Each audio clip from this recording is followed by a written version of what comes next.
7 personnes sont décédées cette année en Belgique, après avoir consommé des drogues de synthèse. Les autorités mettent en garde contre la drogue zombie, interdite, mais qui fait des ravages. Un reportage de Mélanie Randa et François-Xavier Vanleuve. Depuis 2015, la drogue zombie fait des victimes à travers le monde. Des vidéos inquiétantes montrant ses effets circulent sur Internet. Ce cannabis synthétique s'est répandu dans plusieurs pays en 3 ans. Après les États-Unis et le Royaume-Uni, elle sévit en Belgique. La substance interdite dans notre pays a fait une première victime en mai 2017.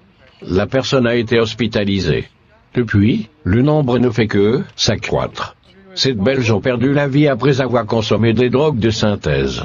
La différence par rapport au cannabis sous sa forme naturelle est qu'elle est beaucoup plus dosée, et qu'on a surtout très peu de recul, a expliqué Bruno Wagner, porte-parole de l'ASBL Transi, Prévention contre les drogues, au micro de Mélanie Randa. Le cannabis synthétique arrive par colis dans nos aéroports. En Belgique, elle se vend surtout sur Internet.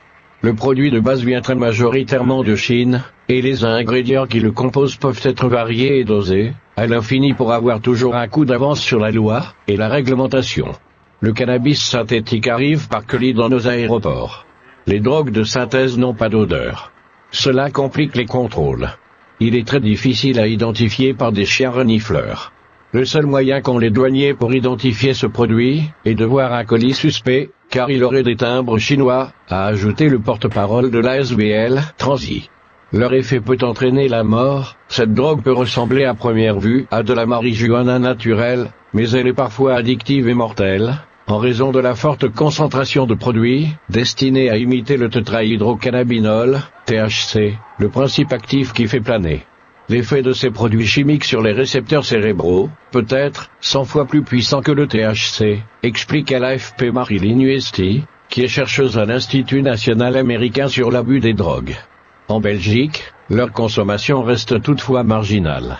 Leur effet est beaucoup plus puissant que celui du cannabis classique, et leur consommation, même en faible quantité, peut entraîner des crises de panique, des troubles du rythme cardiaque, et, parfois même, la mort.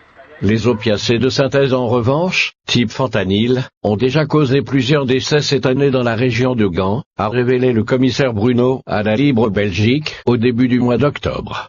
Il peut causer une anxiété extrême, de la paranoïa, des crises d'angoisse, des dissociations, un épisode psychotique et des hallucinations, mais également, en garde le site internet cadozombiette.com, qui est géré par Washington DC, une des villes les plus touchées par le phénomène, et à destination des jeunes.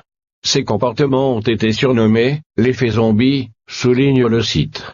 100 fois plus puissant que le THC, le cannabis synthétique peut ressembler à première vue à de la marijuana naturelle, mais il est parfois addictif et mortel, en raison de la forte concentration de produits destinés à imiter le tétrahydrocannabinol, THC, le principe actif qui fait planer. L'effet de ces produits chimiques sur les récepteurs cérébraux peut être 100 fois plus puissant que le THC, explique à l'AFP Marilyn Huesty, qui est chercheuse à l'Institut national américain sur l'abus des drogues. Les effets de manque étaient sévères. Je n'étais tellement plus moi que j'étais juste couché en train de planer à regarder ma vie passer devant moi, comme si j'étais au cinéma, confie Taylor, un Américain.